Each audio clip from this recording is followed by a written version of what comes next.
Hi everyone, this is Dia from Artistic Escape, and today we'll be talking about elements of design. Okay, so let's move on to the people. What are elements of design? Design elements that have an impact on how a piece of work is perceived, executed, and used are present in design regardless of skill, taste, or style. So, regardless of the skill of the artist or the designer, the taste or style of the viewer and the design. So, design elements do not depend on the skill, the taste, the style. So, they are basically the building blocks of design using which a design or an artwork is formed. So, what's the difference between elements of design and principles of design? I've seen lot of people mix this up. Even Google mixes this up. So after some research, I found out the differences, which is elements of designs are the parts that define the visual, the tools and the components that a person uses to create a composition. In other words, they represent the base of the graphic design. Whereas principles of design, these on the other hand are all about how a person uses the elements of design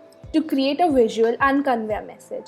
This is where the skill of the artist and the taste or how the viewer perceives the artwork or the design as. So, principle of design can be labeled as rule, whereas elements of design help you follow these rules for the best design outcome. Design is all about carefully combining design elements and using the right principles to create a visual of an idea. So, in order to understand the aesthetic in its ultimate and approved forms, one must begin with it in the raw, in the events and the scenes that hold the eye and ear. This is a quote by John Dewey, who is an American philosopher and psychologist. So in short, we have to start with the basics. That is line. So line is the first and the most basic element that we all know about. And in drawing, a line is the stroke of a pen or a pencil. But in graphic design, it's any two connected points. A line can be of any texture, thickness, it can be curvy, it can be whatsoever direction, like diagonal, horizontal, vertical, it can be dotted, dashed, etc. So lines here in design are useful for dividing the space and drawing the eye to a specific locations. You see this a lot in magazines. So a magazine makes your eye go through all the contents of the page, and the line, even if it's visible or not, it divides the page and makes you view certain parts before the others. So this is also seen in comic books. These are a few examples. Here you can see this is a very famous painting by Picasso, The Weeping Woman. Here you can see the way the lines have been used to represent an idea, and the thickness, color, the texture of the line, direction of the line. It has all been used here to make the composition better and give the viewer an idea of what the painting or the artwork is trying to convey. The next few examples are this, where they've used lines only to show the artwork, and it's quite interesting. If you see in the second picture, in the first picture shows how the different directions of lines can cause different moods, or how it can show the movement throughout the composition of the artwork. The straight, simple use of a line, it has made the composition so interesting to see. That is line. The second thing we move on to is color. So color, we all know, is one of the most obvious elements of design for both the user and the design. It can stand alone or as a background, or it can be applied to other elements like lines, shapes, textures, or typography. Also colors, they create impressions through the artwork or the designs,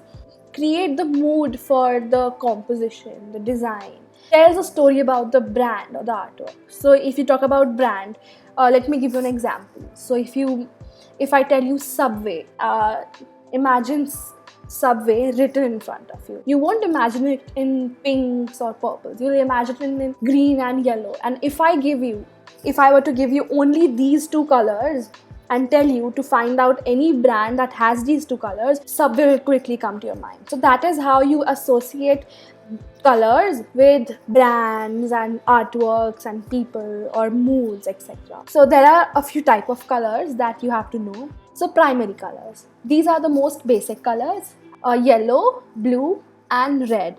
On the color wheel here you can see yellow, blue and red for primary. These are the colors which cannot be made using mixing up any colors. These just stand alone. Secondary colors are made by mixing two primary colors. So when you mix two primary colors, you get secondary colors. So that is green, orange, purple. So tints are light values and shades are dark values. We'll talk about this later in the presentation as well. Complementary colors, they sit opposite to each other on the color wheel. So here you can see complementary as in yellow, purple, blue, orange, red, green.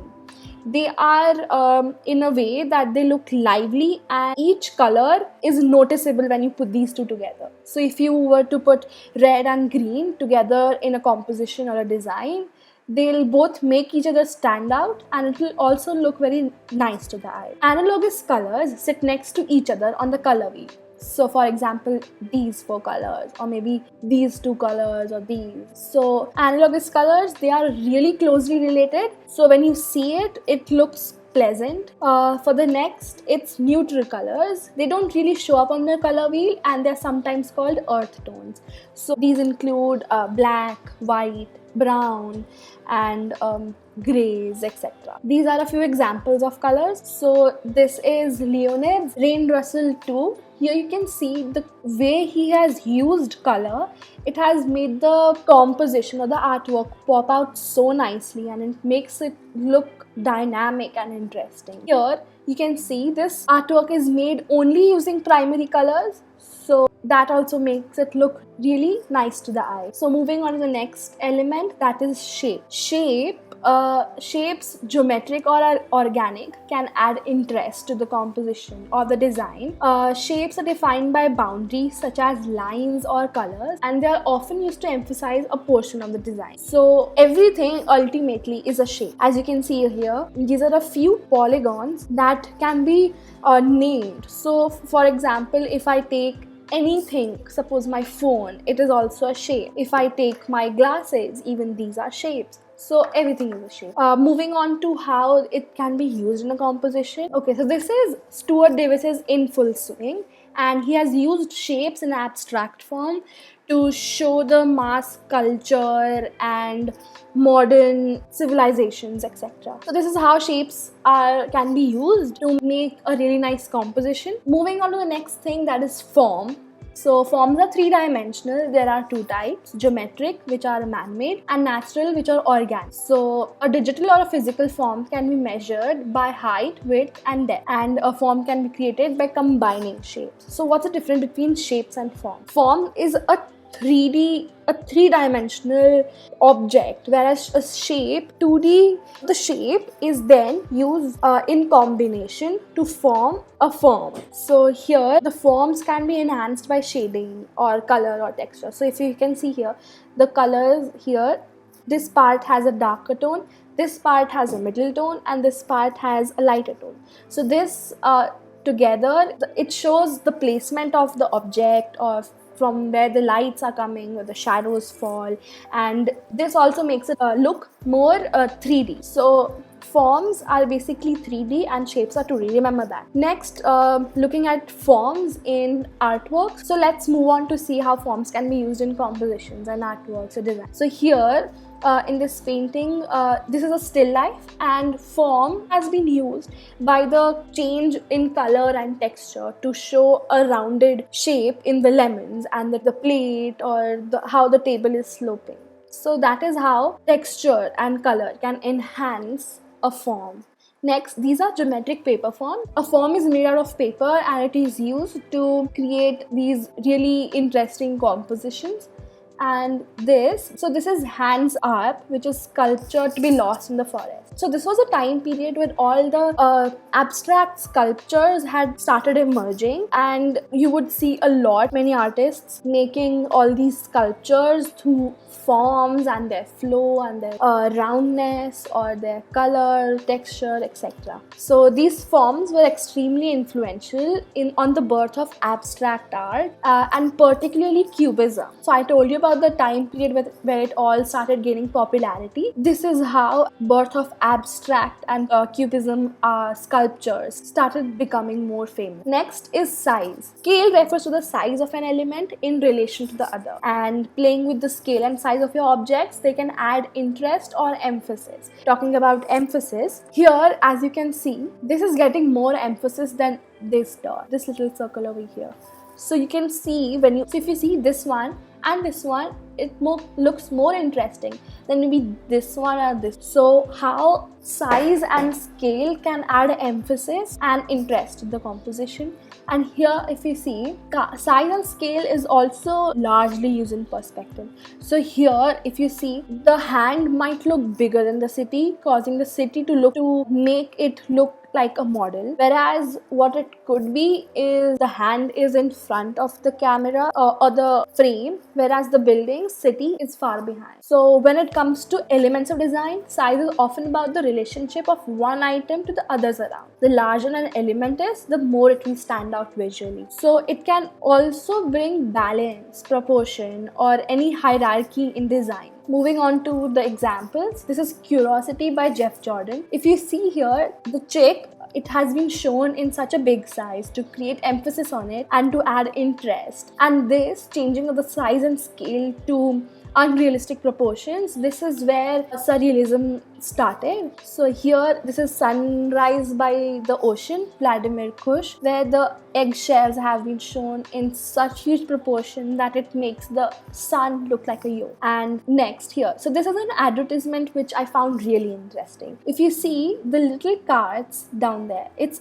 an ad, but if you see, the products have been given more emphasis, and that is how they've shown it so huge in relation to the card.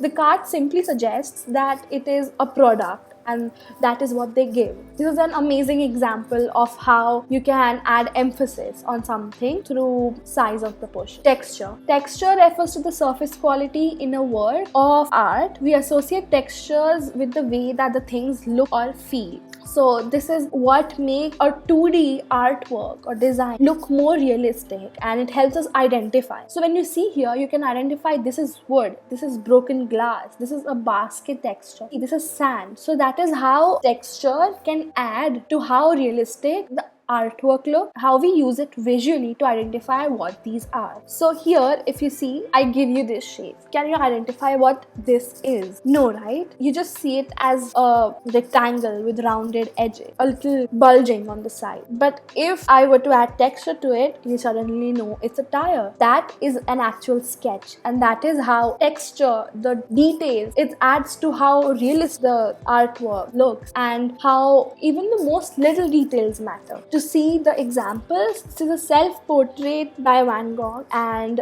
if you see here how he has added texture to make his beard or his skin or maybe his hat, that adds to the interest in the composition. And so we are also able to identify what these are. If you see this next example, here you can see how frail her hair looks or how her skin texture might be. Even if you're not touching or feeling it, you can just see it and you know. Next comes space. So space as an element of design refers to the area around, above, below, or behind the object. Every object or design has space. Everything has space. Just like shapes, everything has space. So objects in space can occur in 2D or 3D. In a two-dimensional setting, space is about creating the illusion of third dimension on a flat surface. So if you see this example right here, you can see how the bird transitions into a fish simply by the use of positive and negative space. Space is also often divided into positive and negative. Positive being the main components, whereas negative space, which is very important in a composition, it works together with the positive space to create a visual which is appealing to the eye. So to see some examples, this, as I told you about the positive or negative space, so this is an amazing example for positive and negative space. Here you can see only the white part, that is the positive space, but how the black part, which is a negative space, it works so well together, and you can actually get to know what this means. It's two bears, not a single bear. That is how they work together to form or composition. Next is value. Value is the relative lightness and darkness of an object. Value is very important to a drawing and a painting because value, it creates contrast. So the lightest value of any color is white, whereas the darkest value of any color is black. So here, if you see, this is red, but the darkest value is black and the lightest value is white. Even here, you can see how black transitions to white. So as I told you earlier, how we were going to talk about tints, shades and tones. So tints, they are made by adding white to a color, shades are made by adding black to a color, and tones are made by adding gray to a color. This is an example for values. This, as you can see, this is only made in the color blue. There is black also used. So it is the darkest value of blue, whereas white, which is the lightest value of blue. It gives a monochromatic look, and you can see how it works so well together to form amazing composition. So let's move on to the summary with examples of what all we covered. So elements of design are the tools to make art. Line can be horizontal, vertical, diagonal, curved, thin, broken. Shape, it is two-dimensional, it is flat, geometric or organic. So organic can be any shape, whereas geometric can be a book, which is a rectangle or a square or anything. Then form, it is 3D. Under geometric comes cubes, spheres, cones, which you can actually define, whereas organic are all other forms. Color refers to the wavelengths of lights and hues, values, intensity, temperature, tints, tones and shades. That is how you divide color into different parts. Value is the lightness or darkness of an image. Texture, it is the feel, appearance, thickness or stickiness of surface. For example, smooth, rough, silky, furry. So if you go and touch wood, so you know it feels rough. And if you touch a silk cloth, it will feel really smooth and soft. So that is how texture helps us identify the objects or things. Space, it is the area around, within, between images or parts. It relates to perspective as well. And the main parts it has been divided into is the positive and negative space. So that's it. This is where my presentation ends. I hope you stayed with me till the end. And thank you so much for watching.